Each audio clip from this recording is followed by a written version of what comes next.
दिल्ली से भाजपा सांसद रमेश विधूड़ी के द्वारा संसद में दिए गए विवादित बयान को लेकर अब उन पर चौतरफा हमला हो रहा है। सीएलपी उपनेता विधायक कांग्रेस आफताब अहमद न केवल भाजपा सांसद के इन बयानों की कड़ी निंदा की है बल्कि उन्हें बर्खास्त करने की भी मांग भी उठा दी है। विधायक आफताब अहमद ने पत्रकारों से आज बातचीत के दौरान कहा है कि आज़ादी का 75वीं वर्षगांठ मना रहे हैं।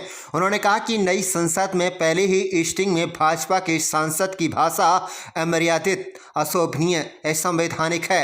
एक साथी सांसद के लिए संसद में इस तरह की भाषा कहना अपने आप में संसदीय प्रणाली को शर्मसार तो करता ही है।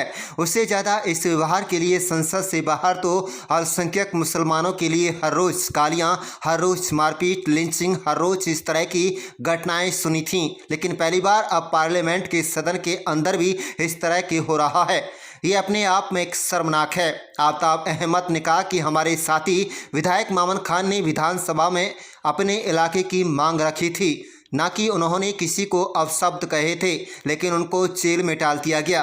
पीएम ने देश से माफ़ी मांगी, राष्ट्रीय अध्यक्ष जेपी नड्डा ने भी माफ़ी मांगी। क्या उसका निष्कासन और उसकी सदस्यता रद्द की गई? हम मांग करते हैं, अगर संसदीय प्रणाली में लोगों का यकीन रखना है तो लोकसभा में की गई ऐसे सांसद की सदस्यता निरस्त हो, उनके खिलाफ सख्त से सख्त कदम उठाए जाएं। पार्टी भी और प्रधानमंत्री नरेंद्र मोदी उनके शब्दों की निंदा करे। इस तरह की कृत्य करने वालों के खिलाफ सख्त एक्शन लेकर कार्रवाई करें। उन्होंने कहा कि इस तरह अगर संसद में होने लगा, बाहर पहले से हो रहा था।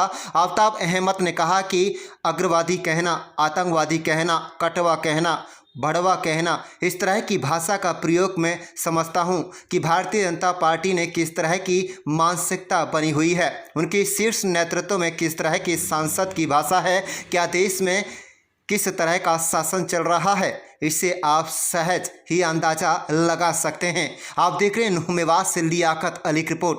चैनल को जरूर सब्सक्राइब कर लीजिएगा और रोजाना दिखते रहिएगा जिले की तमाम छोटी बड़ी खबरें।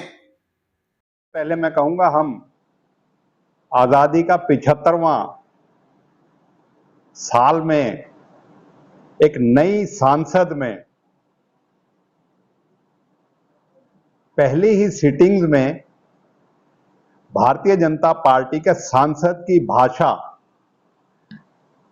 अमर्यादित, अशोभनीय या असंवैधानिक, एक साथी सांसद के लिए सांसद में इस तरह की भाषा का कहना अपने आप में संसदीय प्रणाली को शर्मसार तो करता है। उससे ज्यादा इस व्यवहार के लिए बाहर तो सांसद से बाहर तो अल्पसंख्यक मुस्लिमों के लिए हर रोज गालियां, हर रोज मार पिटाई, हर रोज लिंचिंग, हर रोज उनके साथ जो है इस तरह की घटनाएं तो सुनी थी। लेकिन पहली बार अब ये चीजें पार्लियामेंट के सदन के अंदर हो रही हैं, सांसद में हो रही हैं, ये अपने आप में है। और इसके लिए मैं कहता हूं, हमारे तो एक विधायक साथी ने, मामन खान ने, विधानसभा में अपने इलाके की मांग रखी थी।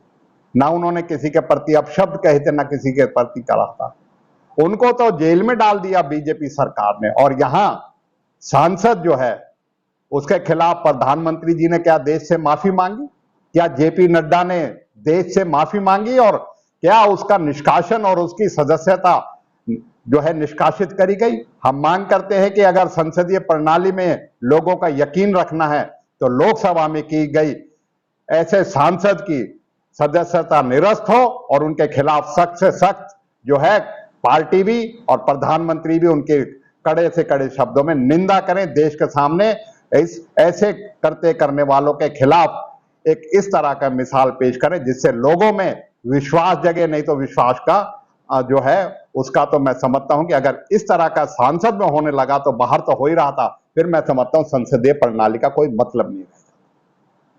मैं आतंकवादी कहना, उग्रवादी कहना, भड़वा कहना, कटवा कहना, मैं समझता हूं इन लफ्जों की तो कहीं भी किसी भी प्लेटफॉर्म पे, और वो भी सबसे उच्च प्लेटफॉर्म इस देश की सांसद में इस तरह की भाषा का प्रयोग करना, मैं समझता हूं भारतीय जनता पार्टी ने किस तरह की मानसिकता बनी हुई है और उनके शीर्ष नेतृत्व में और किस तरीके से सांसद की भाषा है, तो अपने आप में दिख सकता है क्या देश में किस तरह का शासन चला रही है।